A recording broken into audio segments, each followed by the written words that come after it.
Welcome to this interview with Foster Gamble, creator with his lovely wife Kimberly of the awesome documentary Thrive, What on Earth Will It Take?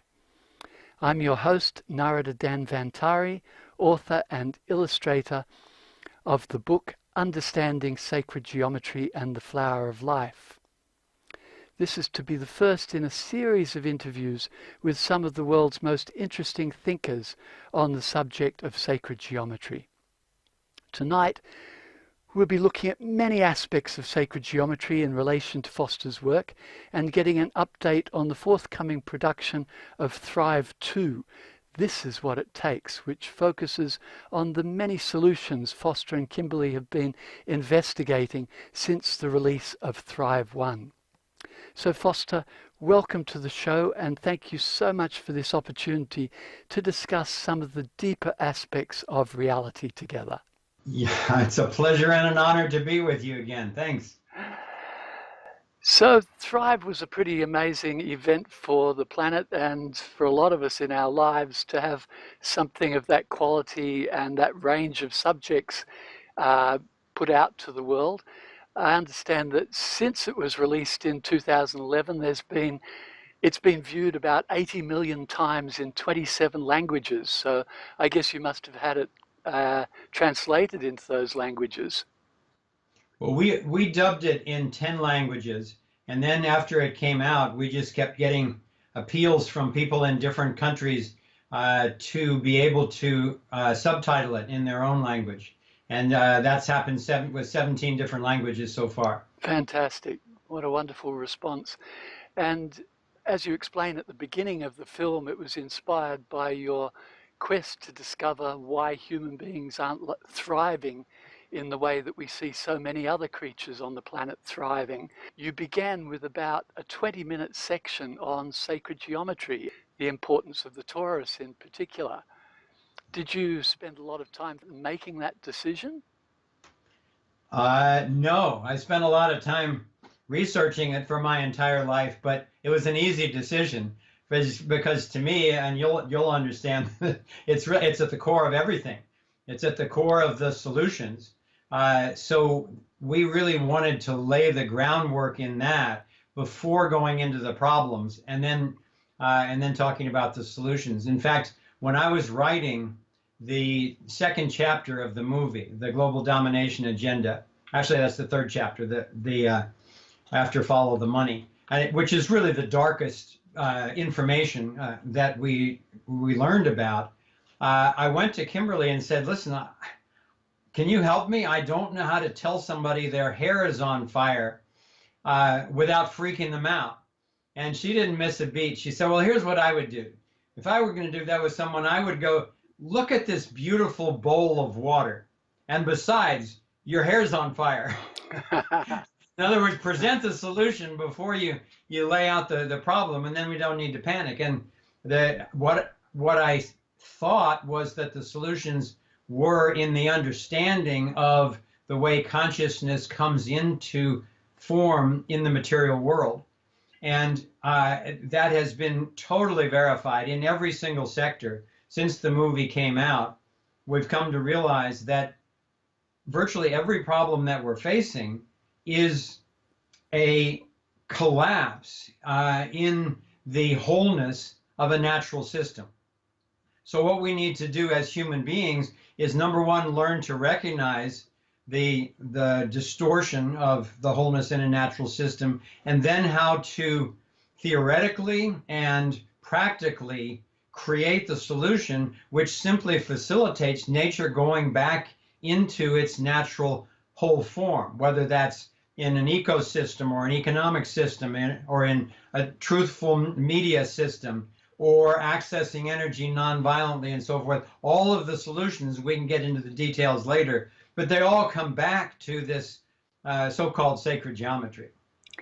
Indeed, and one of the key words for me has been harmony, in the sense of musical harmonics as well as in the sense of what is harmony between systems and between individuals and so on. So what originally drew you into studying and coming to a deeper understanding of the geometric principles behind all these different aspects of our lives. Well, when I think back, even as a very young kid in elementary school, I was always doodling, just drawing geometric figures on the corners of a piece of paper, or I was moving my feet, just hanging off a chair or something like that. I would move my feet in certain geometric patterns. It was practically an obsession with me, and now I understand, what I was doing. But I certainly didn't at that time. And I also used to draw high-tech dashboards of spaceships as if I were sitting in the driver's seat. And there was all these geometric dashboards, and I was flying through the cosmos and so forth. And in later years, this is all coming together. But then, as I depicted in our movie Thrive, when I was 14, I had a very powerful visionary experience while riding on a school bus where I saw a solar system, and then it morphed into an atom where, with first the sun, and then the nucleus at the center, and then the planets, and then the electrons, going around it and so forth. And then the whole thing turned into a human being. And the message I got was that this pattern is fundamental throughout the universe, and humanity is a key part of that pattern, roughly halfway in between the micro and the macro that I was seeing.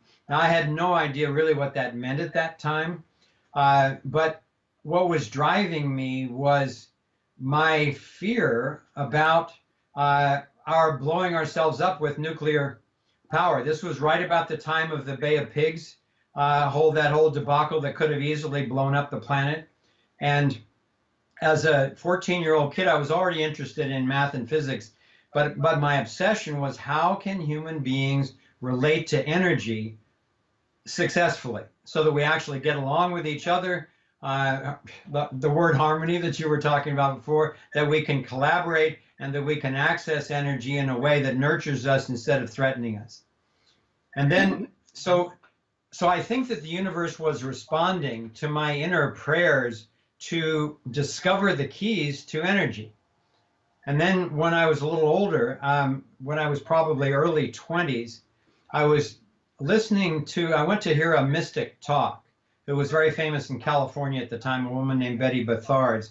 And she was talking along, and all of a sudden in the middle of her talk, there's probably 100, 200 people in the audience, she stops and points to me out in the audience as if she recognizes me, and starts telling me about our lifetime together, centuries ago in Egypt, which of course was freaking everybody out.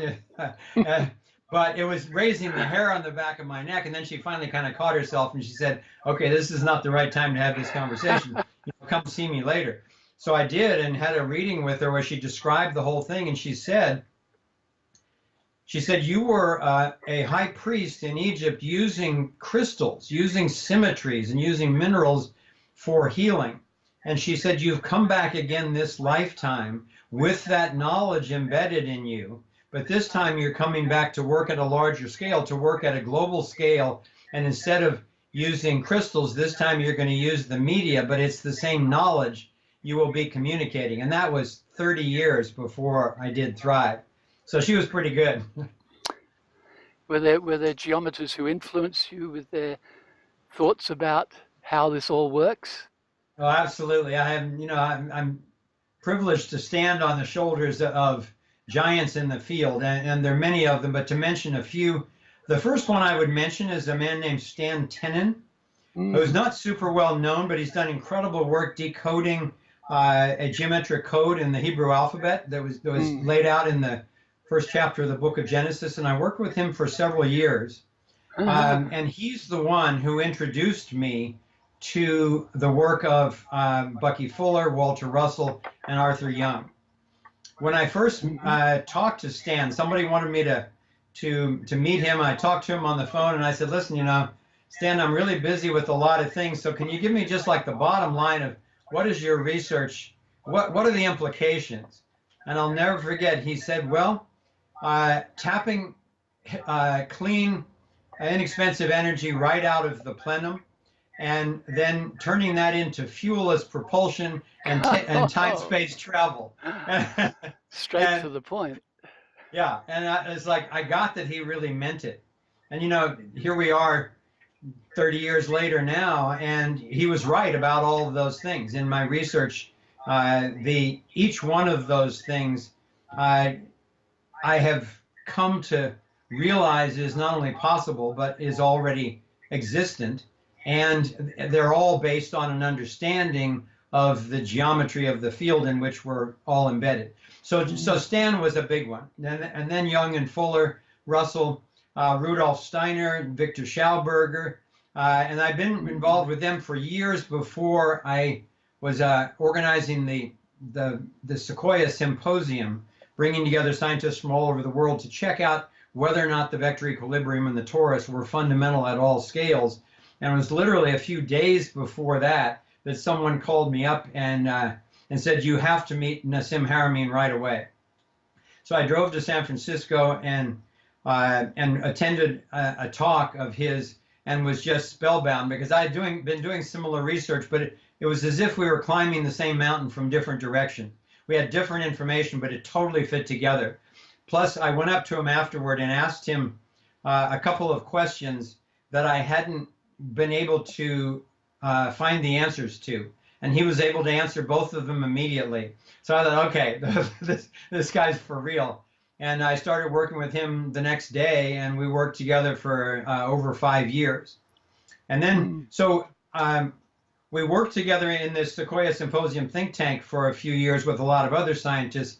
And then once we had validated the vector equilibrium and the torus as fundamental at all scales, from subatomic to physics to chemistry to biology to psychology to astrophysics and so forth.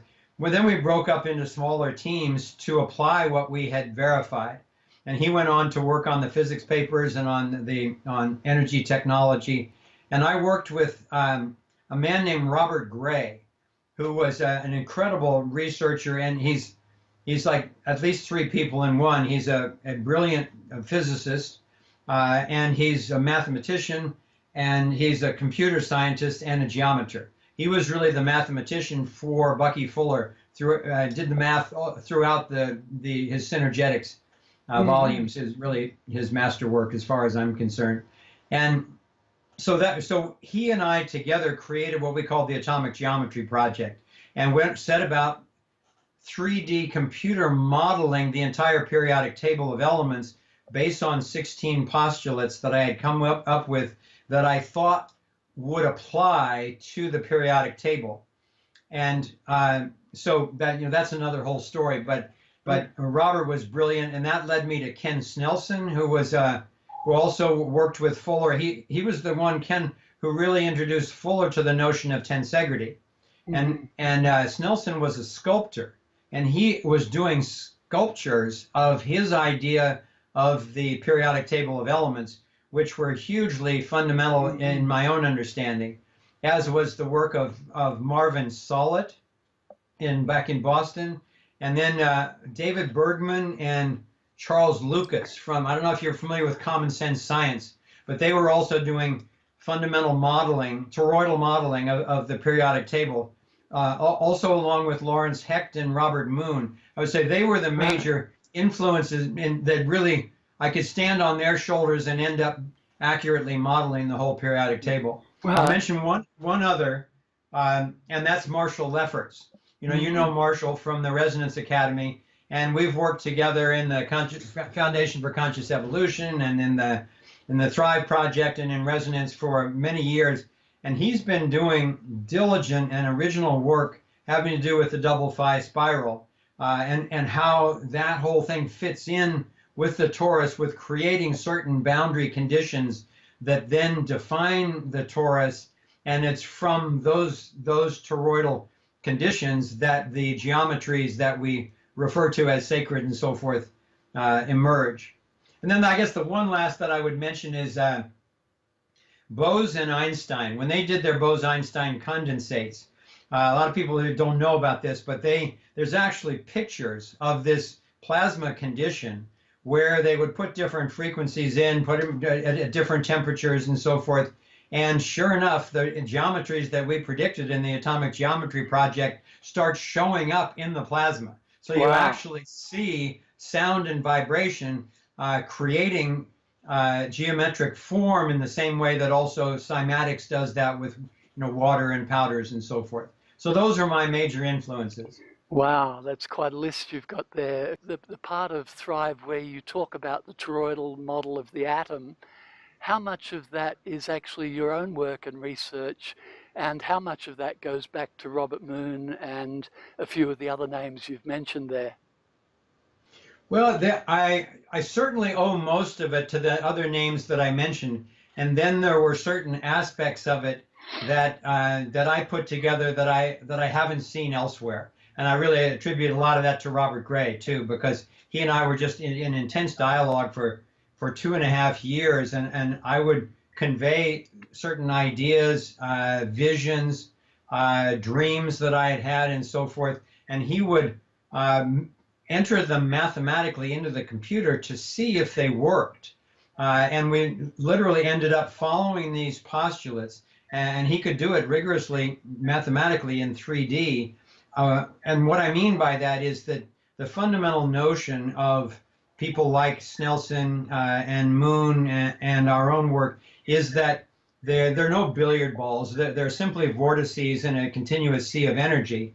And the geometries themselves are the vectors that connect the centers of the tori.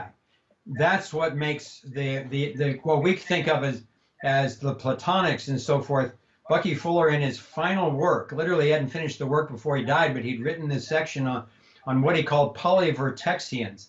And he said, the toruses don't even touch each other, but it's the vectors connecting them that create what we think of as the tetrahedron and the octahedron and the icosahedrons, etc. Mm, But they're all energy vector geometries. They're not solid indeed. edges and vertices. And it's absolutely key that people get that in. The traditional scientists have a lot of difficulty with this, and that's why so many of them are still thinking in terms of billiard balls and thinking that the second law of thermodynamics would somehow keep us from accessing the plenum if we have an open system technology. Yeah, there's an amazing degree of agreement on that sort of thing among researchers, and especially researchers influenced by geometry, which I see there being a new wave of in the last decade or so. They tend to have a similar take on this importance of the toroidal energetic field. Yes. Um, so a lot of what you're speaking about obviously has spiritual implications too, but I notice the first time you mentioned sacred geometry, you just said something like so-called sacred geometry. I don't think it was exactly that. So I'm wondering about your take on the appropriateness of the term sacred geometry and whether you have any other way that you like to talk about it. I noticed Nassim was talking to somebody on the bus during our journey through Egypt, and he said he doesn't talk about sacred geometry, and I think his meaning was that he doesn't like the term himself. He prefers to talk about physics and the importance of geometry to physics. How do you feel Yeah. about the term sacred geometry? Well, I think that it's got its strengths and weaknesses also depending on who you're speaking with. I think it's very difficult using those terms when in situations where we're trying to bridge to the traditional physics and mathematics community, and I think that's probably one reason why he doesn't. My major problem with the term is that everybody has a different connotation for what it means, and I sometimes ask people, sacred geometry as opposed to what kind of geometry? What kind of geometry isn't sacred? What I like about the term is that it tends to immediately take people deeper than their ninth grade math class when they were trying to sort out these confusing proofs and so forth. But I prefer to use cosmic geometry or living geometry because that tends to put people in touch with, oh, this is universal. This isn't just some concept. And also that this is the geometry of nature. It's the geometry that the life force uses to manifest all of what we experience as the material world, and in fact beyond the material world. So I noticed that in your book you referred to as you said all geometries are sacred because they're from the one center. As long as someone understands that, then I really go along with that term. Where I tend to use it or not is that the sacred geometries for me are the ones that tend to make you resonate harmoniously. You know, all you got to do is draw a bunch of lines and connect them, and you're going to have a geometry. But it can be very discordant, out of balance, and all that kind of stuff. And you know, I don't see that kind of stuff being made into jewelry or posters or, you know, T-shirts or anything, because it just doesn't have the same effect.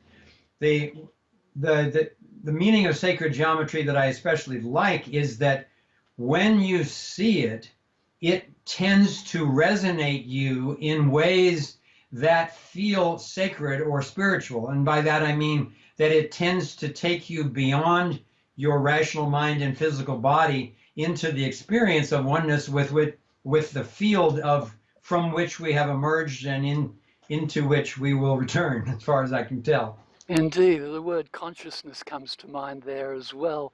And I think sacred geometry to me implies that it's also about the mind and the spirit, as well as pure mathematics of matter. Yeah. Also, well, that's what interested me most. That's what really caught my attention was once I realized that there are no things in the world, there are no like solid objects. I mean, it's useful to recognize the difference between a bus and an open street. Otherwise, it can take out your physical body. But when you get down to the essence of it and realize that below the cells are the molecules, and below the molecules are the atoms, and below the atoms, there all these fundamental particles, so-called, that everything is just vortices in a sea of energy, that opens up a whole new understanding. And to me, that's the power of relating to the spiritual nature of it, is once you realize, okay, we're all made of that, then there's the opportunity to not just look at geometries, but to embody those geometries, to realize we're made up of it, but also if you use your imagination to embody these sacred forms, actually call that energy into your body, it transports you to other realms. It heals disease. It balances out the chemistry in your body. You know, that's a lot of what I'm exploring, and we can get into later on, is sacred geometry as the basis of so many of the most profound healing, both techniques and technologies that we're discovering. I believe that a lot of us have realized that the ancient cultures had a much more holistic perspective on studying the nature of reality. They didn't have this split between spirit and matter in the same way that we do. So for them to study the patterns from which everything is made, even at the atomic level, would be a spiritual pursuit. It would be looking at the nature of God, if you like, in a way that we've forgotten. Yes. And then many of our most intelligent scientists are probably very aware of that too. Many of them consider themselves to be very spiritual people in their own way. Yes. And also it brings to mind that Plato had some interesting, Plato and Pythagoras both seemed to believe that the study of geometry had a profound effect on human consciousness. Yes. Do you have a take on that? Do you feel like that through studying these things yourself and through watching other people do these studies that it affects our being in some deep way? Oh, beyond any words I could come up with. And when I realized the ineffability of all of the material world, I became really intrigued with, okay, if I am a metaphysical entity, because I came to realize that all the cells in my body have been replaced in the last 7 years, but I'm still here. So by definition, I must be somehow senior to that physicality. And also, as I described before, that even the so-called atoms which make up our body, they aren't physical either. They're just vortices in this other sea. And so something is cohering these trillions of atoms in these vortices in my own body. So to me, by definition, from scientific, rational logic, who I am as an observer must be senior to that physicality. So that's what hooked me into the atomic geometry, where I thought, okay, well, if consciousness is primary, and we do have the material world, how did it come into being? And when I say consciousness, I don't mean just somebody sitting on a rock thinking about something. I mean universal consciousness, awareness itself, intention itself. And what I came to understand was that I used to play a lot when I was a kid with what we call, over here anyway, a child's top, this spinning toy. You push the handle down on this toy, and it makes a 90-degree rotation and creates angular momentum, and all of a sudden this thing is stable and it's holding itself up on a point. That really intrigued me, and I came to realize later that that's what intention is doing. Intention can create a vortex in the field, and the fundamental one, the scientists call hydrogen. That seems to be the fundamental vortex in the frequency range that we call our detectable reality. And then when more pressure is added, it bifurcates into a double torus, and that's helium. And then when more pressure is added, now, okay, who's applying this pressure? Yeah. I don't know. It's the life force. But on a very practical level, it's being applied at great scales in dwarf stars, in red giants, in quasars. There's these giant double toruses which are packing the energy into the nucleus and then exploding it out into the universe, and they're sending out these atoms. The heavier the star, the heavier the atom, the more complex the atom. And so, to make a long story short, when we started unpacking it, more pressure just fractalizes the vortex so that you get more and more little vortices. And we call those electrons and protons, but they're really just vortices that are arranging themselves in the most efficient, most effective way. And then that's all the elements. And once you get out to, and when you go through the elements, it turns out that it organizes itself along predictable lines, which is the progression of the Platonic solids. But remember, as we were talking about before, for the audience, this is not solid things. This is the vectors of the polarity, just like the pull between the moon and the earth. It's the pull between the center of all these vortices, which becomes predictable because it's simply the most efficient way to build material reality. So it turns out that you get more and more vortices after helium until all of a sudden, you start getting when you come to the end of a row, you get 8 electrons on the outside, which is the equivalent of the vector equilibrium. It's the 8 triangles. And so you start getting xenon and krypton and argon and radon, all of the so-called noble elements, because they're equilibrious in their outer layer. So they're pretty much sufficient unto themselves. They're not looking for other atoms to fill themselves out. And it turns out that's the whole periodic table until you get out to the 92nd atom. And with uranium, the outer electrons are so far from the nucleus that the gravitational pull from the black hole at the nucleus is kind of tenuous. So they're ready to move with a little bit of encouragement to jump off and move to the next atom. And that's a chain reaction. That's a nuclear reaction. And that's why uranium and the ones up the upper end like that are radioactive, because they're not very stable. They're ready to start a chain reaction.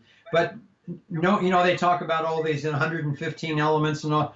The bigger you make an explosion, you're going to find a temporary geometry. But really beyond 92, as far as I can tell, those are the only ones that in a stable condition, hold to the nucleus. So those are the ones that are safe for us to deal with. I've, one of my own thoughts lately, I think I probably got the original seed idea from Bucky Fuller, was to do with the importance of the points of the the vertices of shapes being what defines them rather than the edges or the faces of those shapes. It's Right. the it's the vertices that are the centers of force, and the lines are simply the relationship between them, and the planes then the relationships between those relationships. But coming back to the somehow the secret or the way to learn most about these forms is to focus back on the relationships between the vertices, Yes. the singularities, if you like. Yeah. Well, that's a that's a wonderful rabbit hole, and once again, until one is willing to immerse in this understanding of geometry, you don't discover the point, and the point is the point. That's right. And the singularity, of course, is the individual within society as well. Exactly. So the Yeah. relationships are very important. They're what define the shape of the apparent manifestation, but it's the singularities, the individuals within that, that are the actual reality behind the relationships and the appearance of the shape.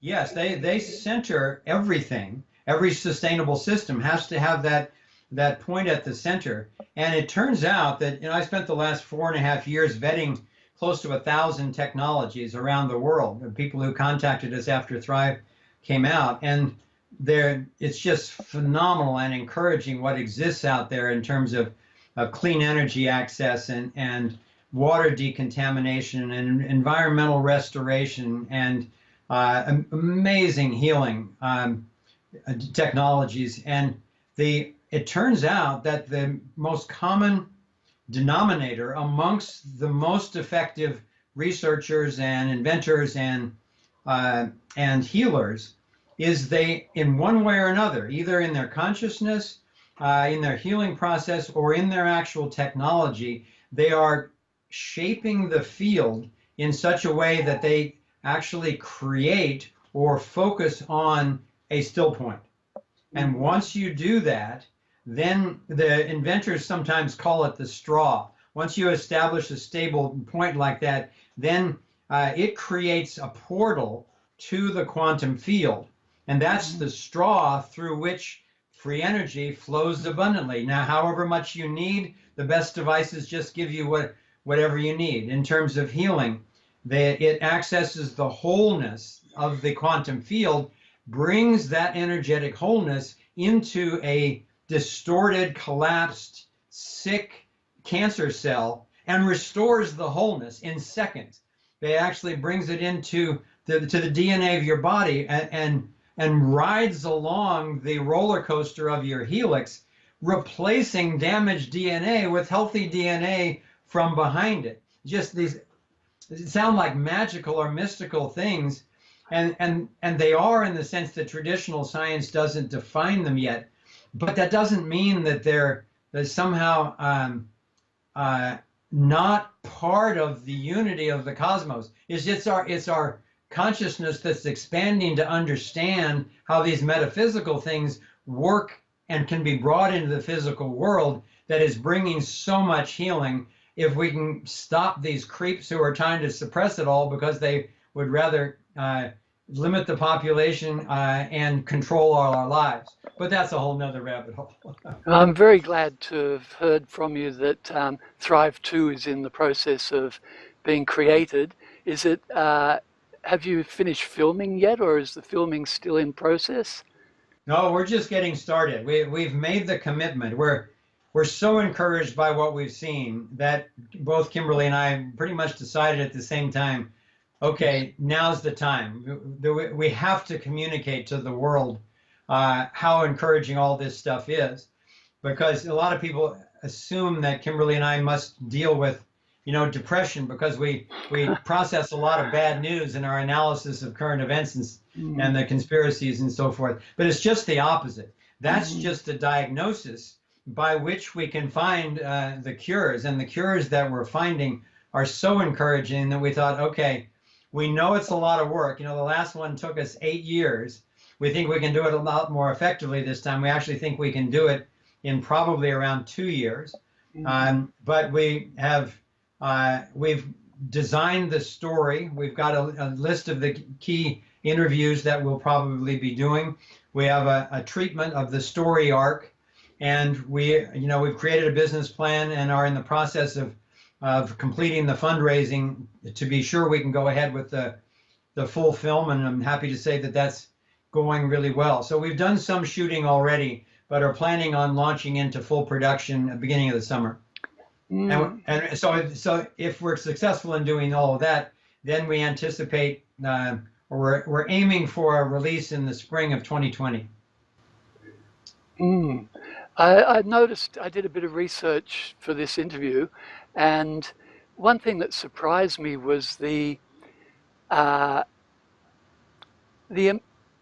amount of both appreciation but also the amount of criticism for Thrive that wasn't based on its facts or its ideas so much as a lot of it was criticism directed at you, some of it was directed at other people involved in Thrive, and some of it was blanket criticism of concepts such as free energy, in quotes, which to me is, even if you don't believe that there could be new technologies you've never heard of, there are already existing technologies that can be refined to the point where they are so efficient. They're basically free energy technologies as well, such as even geothermal and solar technologies.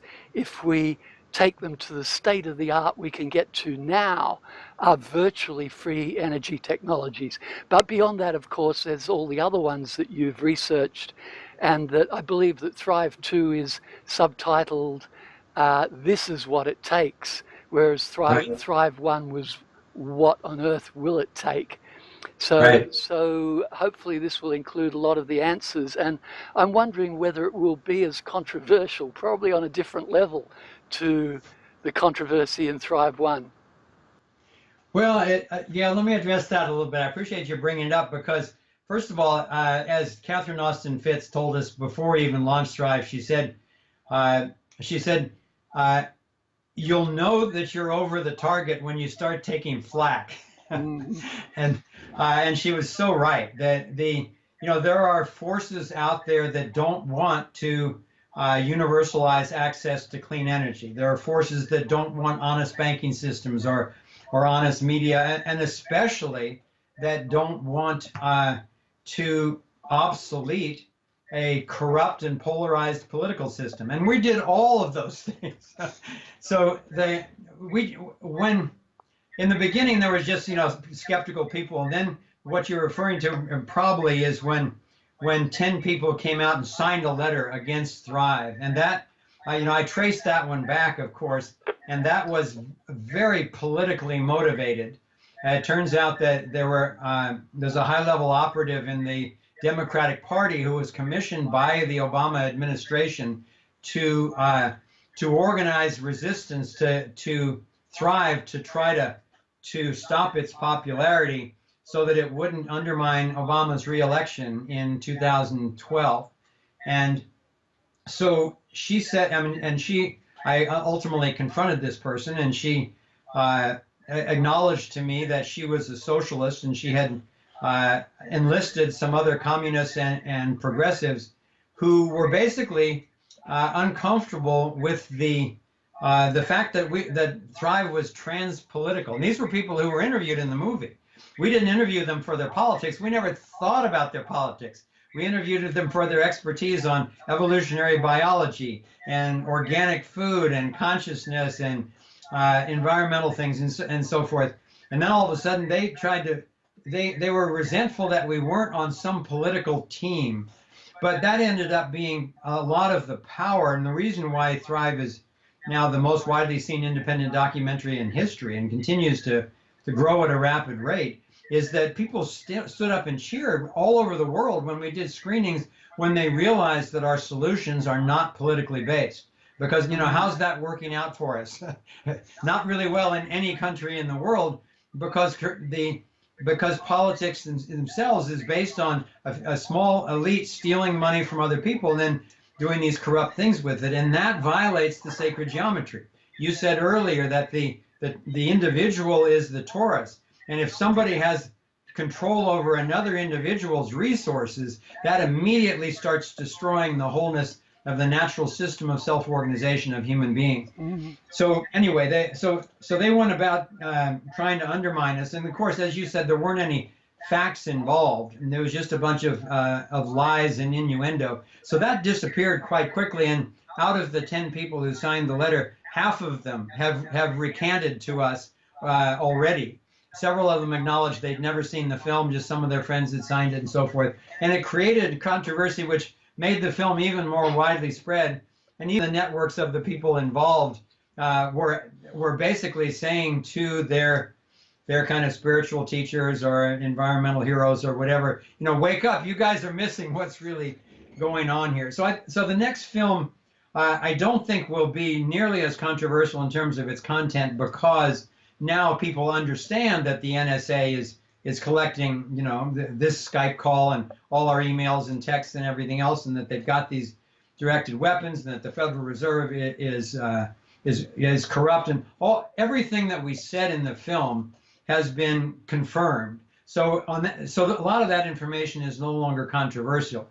We do anticipate some resistance from the people who run companies that still want to burn oil and coal rather than have clean energy, and from the people who want to continue lying in corporate and banking controlled media, and from the people who don't actually want to clean up the environment. But that kind of controversy is needed, and we've got such an awake population globally now that is hungry for this kind of truth and supportive of the kind of solutions that we will now be confirming. We held the promise and showed the theory in Thrive 1. Thrive 2 will be showing that the theory is accurate and this already exists. You can access things here, or this one needs help, from being suppressed, or this one, needs some funding to get the energy devices marketed or whatever. So it'll be an exciting ride, that's for sure. Mm-hmm. In Thrive 1, you explained that one of your major breakthroughs in understanding, especially how the economy works, was talking to your son, Trevor. And recently I've read Trevor's book, which remind me of the full title of Trevor's book.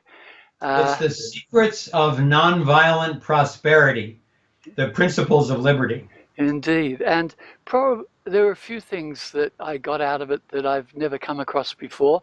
I think possibly the most important was I already understood that government had a monopoly on force, in the sense of that they can use the armed forces and the police to enforce whatever they are legally allowed to use physical violence against people in a way that nobody else is. I already understood that, but what I didn't understand is that everything a government does is an imposition of force over individual rights, that every law that they make is a restriction on the rights of an individual to choose what is right for them to do.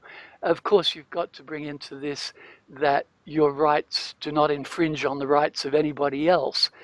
But I really value that realization that it goes beyond the use of physical violence to the use of coercion of any sort, and that is the nature of government, that we give to the government the right to use force in a way that we don't believe, that most of us do not believe, that an individual has the right to use force against another individual.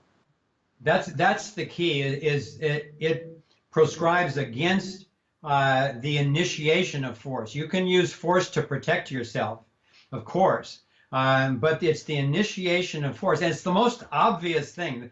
That's the one thing we found that everybody we've ever talked to agrees to, is they don't want someone violating them against their will. So if that's the one thing we can get everybody to agree to, maybe that's the key to finally getting a universal morality, which isn't dictated by somebody's notion of their own particular God, or by the state, by dictators, or by majority rule, mob rule, or whatever. What if we had a universal morality based on the sanctity, the sovereignty of everyone's individual Torahs? And this is the most exciting thing that I found in my life, and I'll be forever grateful, as you said, for my own son to introduce me to that before we made Thrive. Because the three most exciting breakthroughs for me in my life were realizing, first of all, finding Aikido, which is basically a nonviolent martial art resolving conflict without initiating violence.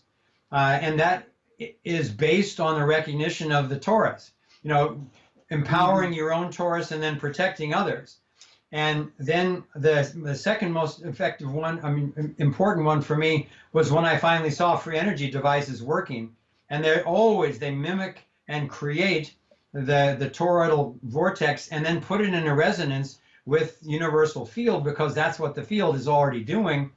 And then the third one for me was applying those same principles of harmony and the sovereignty of each person, individual Torahs, applying that at the human level and realizing that we've been duped into thinking that the fundamental quantum, that the most important unit is the group. So we're told to give up our money, our liberty, our rights for the good of the group.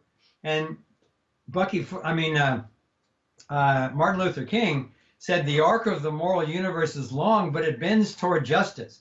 And he's right. You look back to the pharaohs, to the kings, to the dictators, to the prime ministers and premiers and presidents and so forth, and democracy. We're headed in a good direction from absolute dictatorship to what? What is it that's increasing with each of those steps? And it's individual freedom. But most people don't think that there's a way that we can be individually free without it going into chaos. And that's why we're making Thrive 2. That'll be the through line of all of the solutions we're talking about in Thrive 2. And I'm writing a book about it as well now to show that the obvious, the simple, the one thing we agree to is the key to the whole thing. Because if we were living in that kind of society, the cures for cancer, the environmental restorations, the free energy technologies, the honest media, they would all be out there already. And we can barely imagine the creativity, the love of that kind of harmonious society. But it is coming.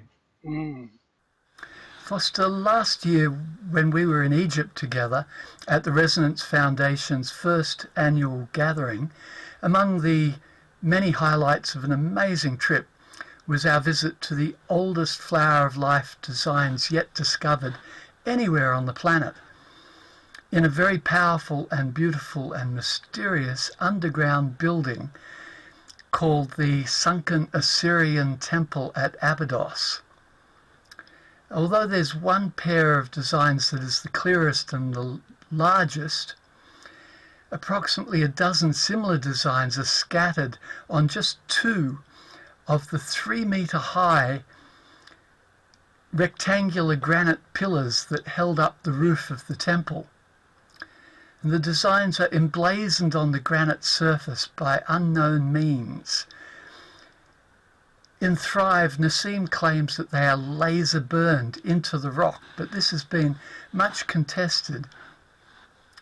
So academia believes that the whole temple was buried for around 2,000 years, from 100 BCE until about 1902, when it was rediscovered by the famous Egyptologist Flinders Petrie.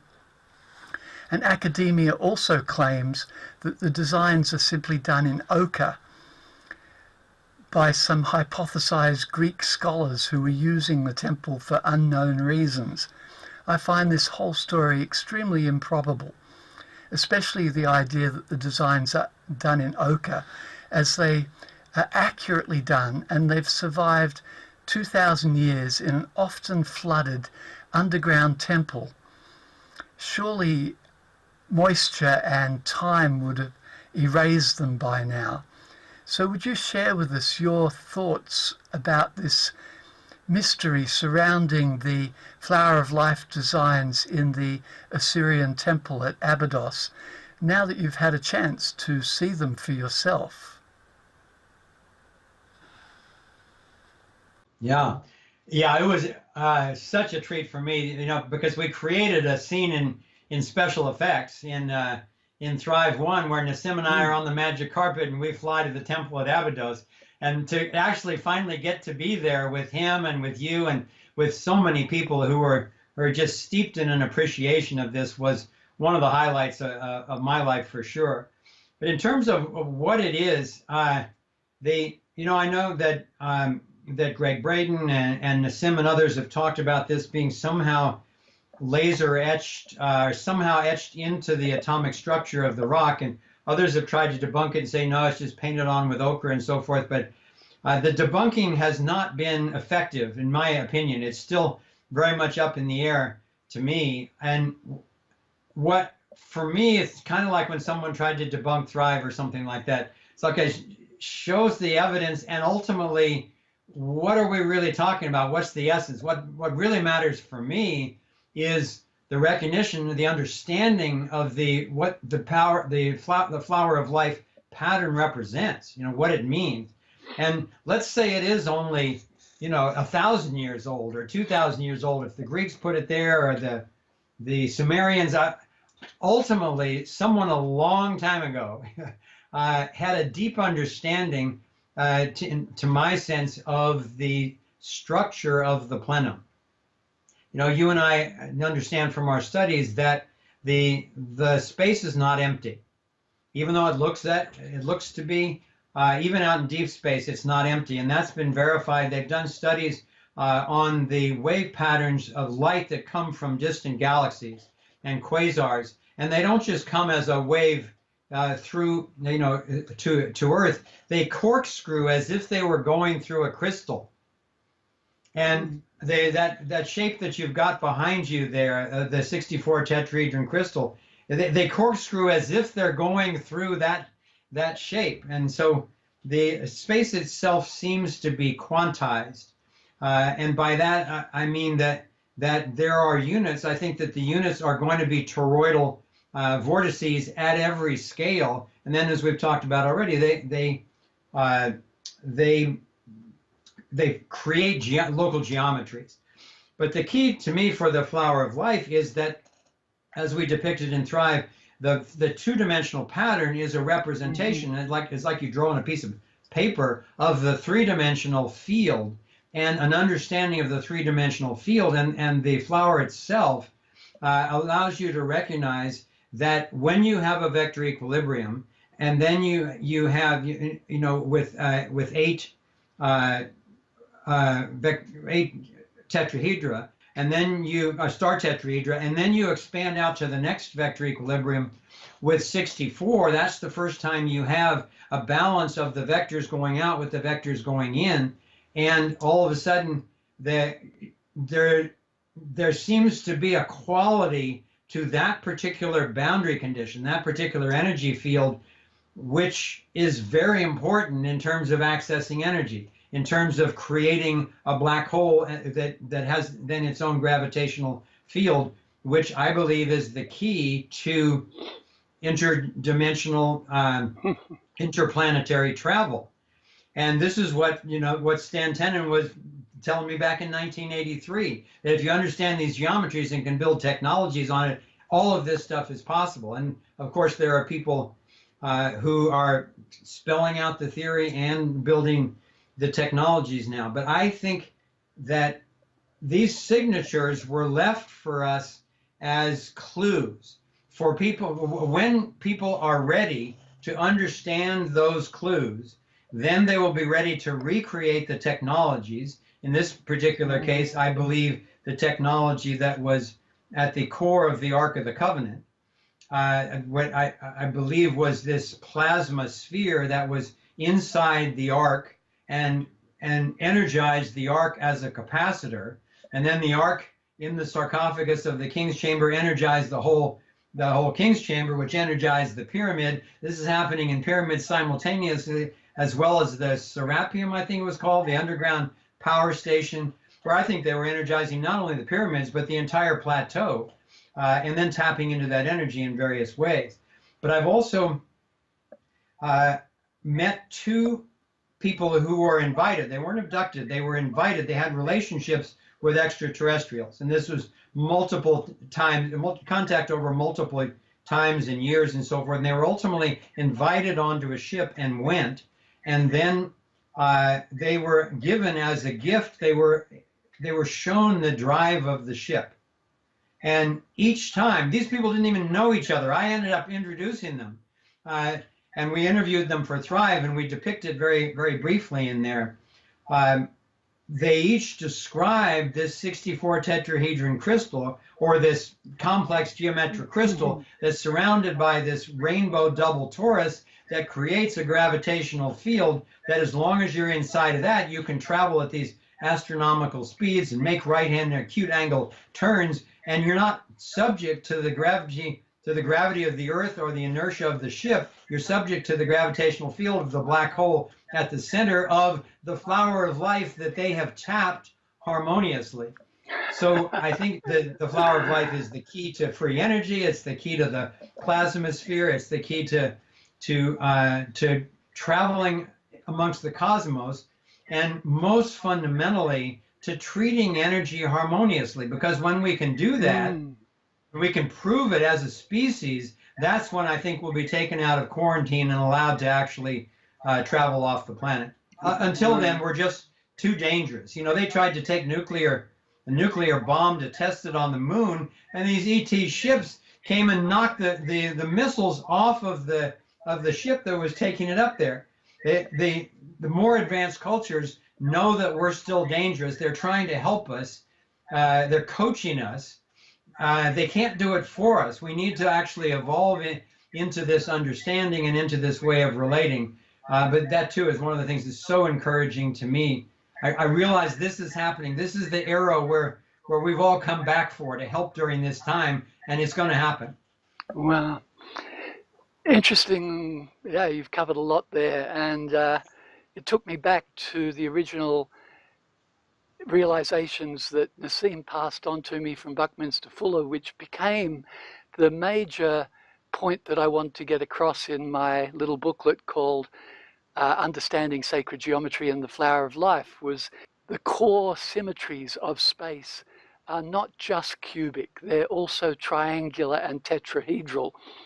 And then when Nassim was coming to Byron Bay, I think it was 2013, for 2 mornings before he came, I woke up in bed with what I call my brain being on fire, these ideas coming through and figuring out this thing. And I was trying to work out what the 4-dimensional vector equilibrium would look like, because one of my fascinations from the beginning of my geometric journey has been higher dimensional geometry, starting from when I was a teenager, reading books like Flatland and a primer on higher dimensional geometry, I think the other one's called. So in 4 dimensions, using basically the Pythagorean theorem and not much else, I calculated a particular shape and I constructed it. And I've got a version of it here, which I actually took to show Nassim the day after it was created. And it then took me another day or two to realize that not only is this the 4-dimensional vector equilibrium, or at least a projection of it down into 3 dimensions to be accurate about that. These days, there's also a lot of higher dimensional geometry coming into mainstream physics. Garrett Lisi with his E8 model of subatomic particles, and the Quantum Gravity Research Group based somewhere in California, I believe, is doing amazing theoretical modeling based on higher dimensional geometries, but not just higher dimensional geometries, but higher dimensional flower of life structures, basically. They are the same symmetry groups, and the importance of the flower of life and the vector equilibrium to me are that they show the basic symmetry groups of space in its simplest form.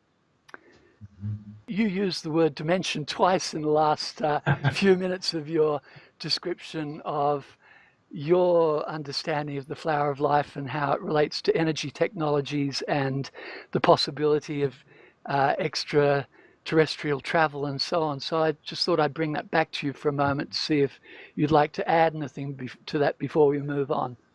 Well, thanks. Yeah, I think it's a really important area to discuss. I'm a real stickler for definitions. I think that the clearer we're able to define things, whether it's politics, philosophy, technology, whatever, the more clearly we're able to define things, the more we're able to understand them, but also to communicate effectively with one another.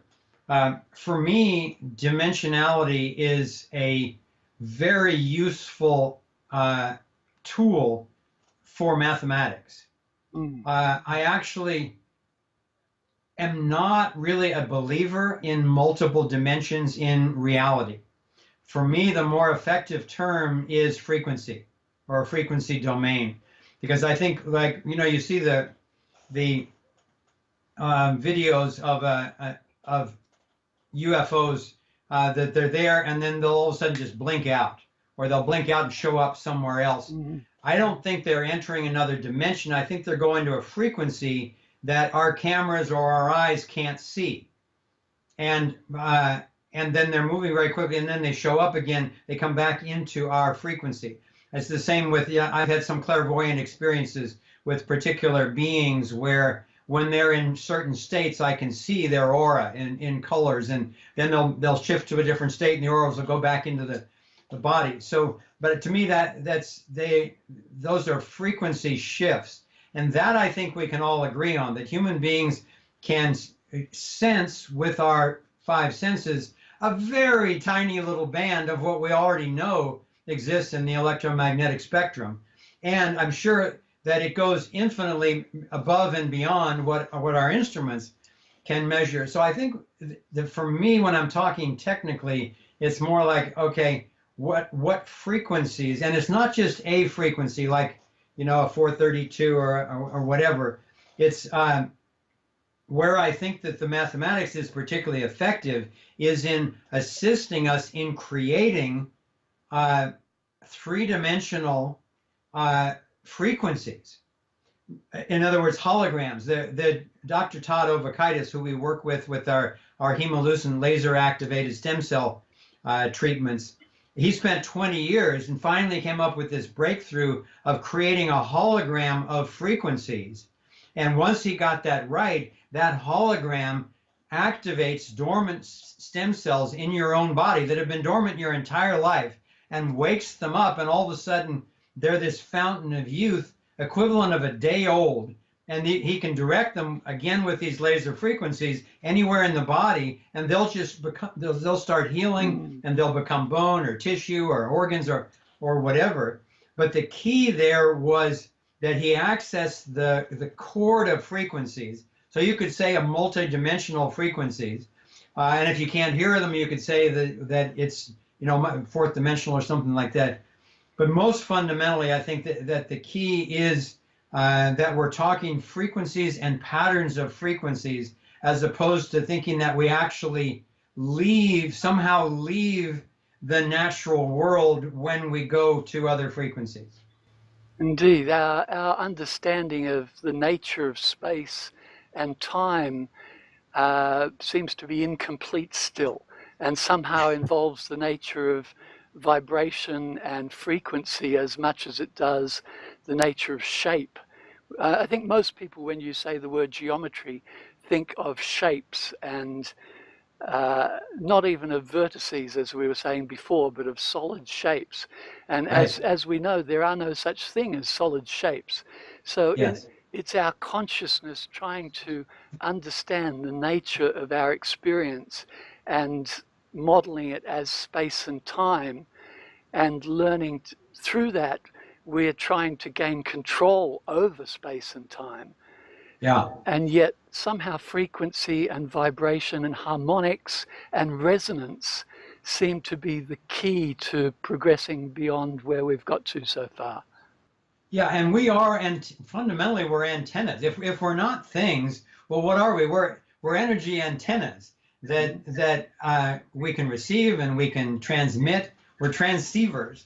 And so that gets into the whole realm of consciousness that we'll be exploring also in Thrive 2, and we'll be modeling the geometry of the quantum field and how it's manifested in healing and energy, but also in evolving our own consciousness. And I want to use that as an excuse for a moment to acknowledge your own work and your book, because I was blown away when you gave me a copy of your book in Egypt, and I told you it was, it was, to me, it was like this cosmic comic book that had an effect on me that no other book had to that point. And I've been thinking about, why did it have such a deep effect on me? And I bought a bunch of them. I've been passing them out to people when they visit me. And I think that you nailed it when in the introduction of your book, you described yourself as a mystically inclined artist. And I think that's the power behind the book, is that literally every page of this could be a masterwork on a wall, or done ultimately, I want to see it as a hologram that we can actually walk into and experience the frequencies. Working on it.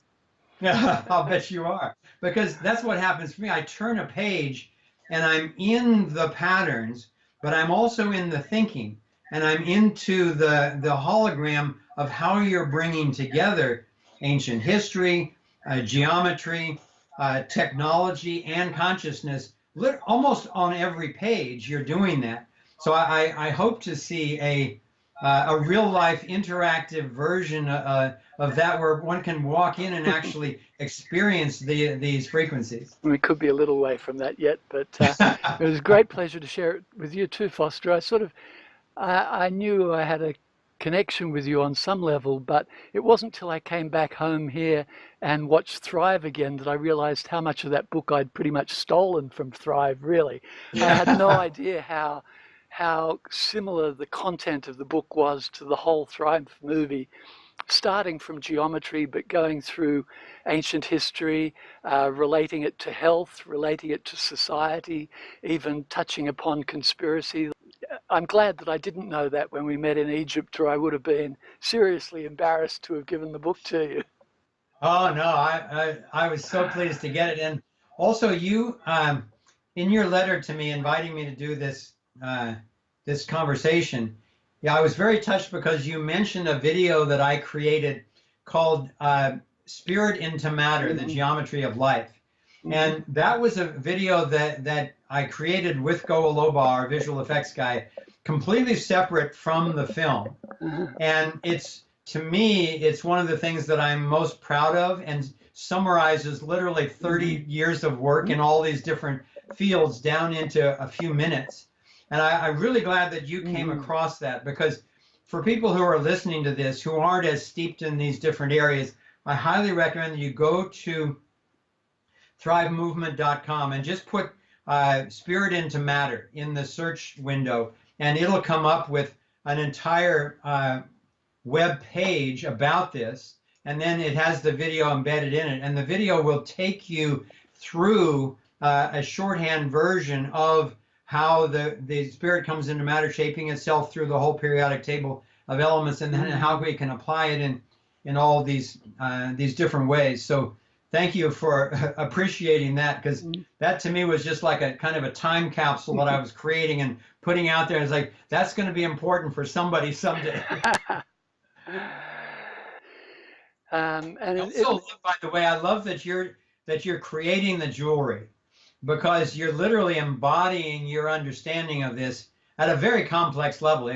For those of you who haven't seen Narada's jewelry, it goes way beyond the flower of life and the torus and the VE to really bring in some of these interdimensional shapes and so forth. So it's a great conversation starter. If you'd like to be talking about this rather than polarity politics at your next gathering, wear one of his necklaces. In fact, I've got, Kimberly got this one, the double torus, for me for my birthday when she was in Egypt with you guys. Indeed. The first contact I had with what I would eventually call sacred geometry was when I was about 16 or 17, and a friend of mine had taught me how to draw in stereo, so you can draw the left eyes and the right eyes view and merge them together into a three-dimensional shape. And somehow I stumbled into a new way of three-dimensionalizing the hypercube. And it was decades after that of having an interest in these things, but not really going much further with it, before I stumbled across the work of Dan Winter and was introduced to the term sacred geometry. And then to have these geometries eventually shrunk down by the amazing process of 3D printing, Right. so that we can wear them, and everywhere I go, people look at them and go, is that a Merkaba? Is the usual question I get, because they've got, no, that's the most likely reference they've got for it. And it's interesting because the Merkaba is traditionally, people think of the star tetrahedron, but more broadly, it's a interdimensional time ship or spaceship for your spirit body. And so the Right. hypercube and the higher dimensional geometries are very appropriate linked to that sort of thing. So here we are in 2018 in, I guess it's always been an intense time on planet Earth, and it's always been in crisis in one place or another. But for me, the difference now, especially since the 1940s when the atomic bombs were let off and so on, is that never before has humanity had the ability to really destroy ourselves and take down a lot of the biosphere with us. And the exponential acceleration of our technologies, including now not just computers and the internet, but breaking technologies such as artificial intelligence and blockchain technologies that give us economic alternatives we've never had before, possibilities opening up on that level. So just before we end, I'd like to ask you to comment on where we are at now, both on a technological level and on an evolutionary level for humanity. What a time to be alive as a human being. Oh my gosh. First of all, we got just such an amazingly beautiful planet to get to live on. It's definitely one worth saving. And this is a time when humanity has never been more at risk than we are now, because of the technologies of mass destruction that have been developed and, are now in the hands of, childlike psychopaths. It's a very dangerous time in that way. But at the same time, we've never had a time, at least in recorded human history, when an individual or a group of like-minded individuals can collaborate and make a global difference almost instantaneously. And when I was in college, I had a bunch of friends who were brilliant engineers, and they told me, this was in 1968, 69, they said, we're in the process of creating a global instantaneous information delivery system. And I'm like, whoa, that's amazing. I say, okay, you guys go do that, because I don't have any idea how to do that. I'm going to work on content, because even if you can communicate with the whole world instantaneously, it really matters what you've become conscious of and what can the media teach people about. So the most encouraging things to me are that we have three really fundamental things. We have an understanding of the torus as the fundamental flow pattern of sustainable systems, really anywhere in the cosmos as far as we can tell. We understanding of the vector equilibrium, which is the fundamental structure underlying the whole quantum field of wholeness. And then we have the non-aggression principle.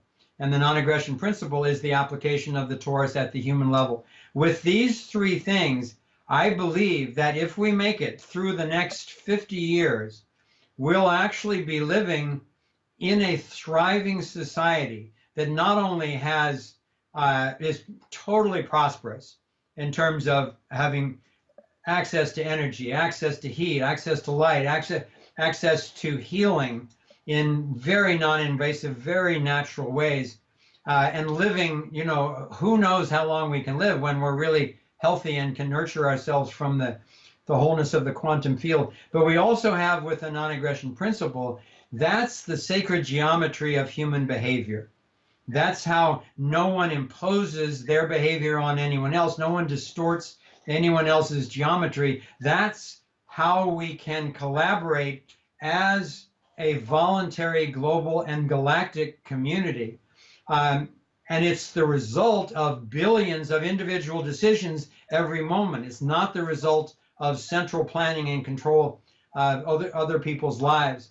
So with these three things, given that we already have them available, that vast numbers of people know about them already, I'm confident that over the next few years, this is the fastest growing thing on the planet. As far as I can see, we'll understand that AI is a critically wonderful tool for healing our bodies, for coordinating, for calculating and all that stuff, as long as it's voluntary, as long as we don't get caught into this myth that we can somehow transcend the human spirit by killing it off, thinking we're going to somehow put our spirit into a computer because it can calculate fast. It's the single most dangerous misunderstanding that I know of right now. But the number of people who understand not only that that's erroneous, but what the viable alternatives that are on the table. This is growing so fast. In Venezuela and Brazil, they're having thousands of young people are in the streets with signs saying less Marx, more Mises. And that means that's a reference to the non-aggression principle. And there's a conference that just ended in Mexico called Acapulco. This is the fourth year of the conference. It started with 50 people, went to 100, went to 500. This year they sold out 1,500 seats 2 months in advance, and it's all about integrating these principles. And it's sacred geometry, it's cryptocurrency, but it's fundamentally the non-aggression principle manifested. And this is what's happening. Young people are catching on that libertarian politics is not good enough, even though it was an improvement. And socialist compassion, turns out it doesn't work because it's based on coercion. And there is an alternative that goes beyond this.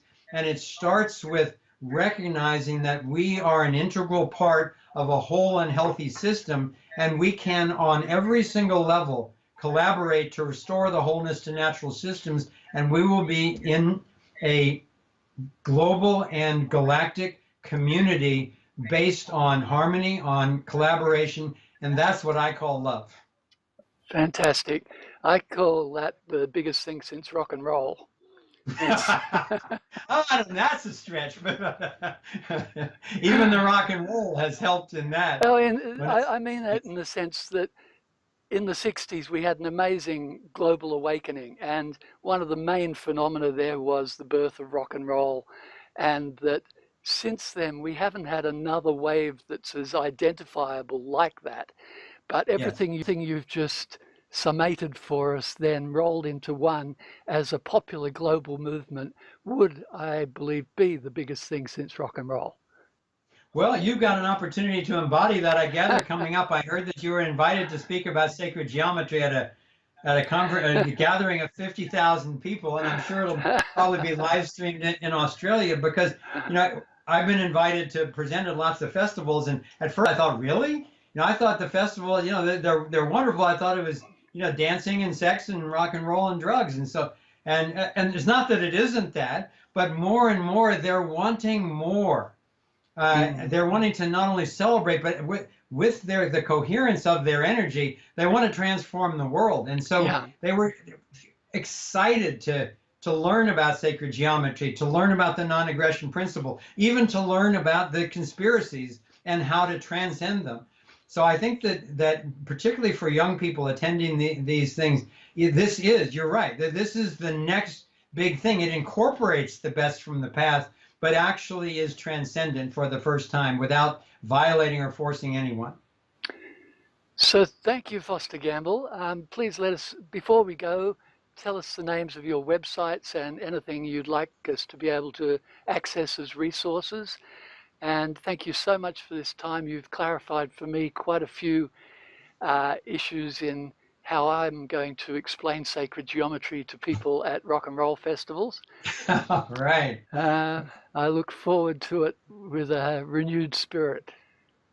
Well, our main website is thrivemovement.com. You can access virtually everything from there. We're on Twitter. We're on Facebook. There's a bunch of imitation sites on Facebook, but keep going until the one that says this is the genuine Thrive Movement site, Facebook page.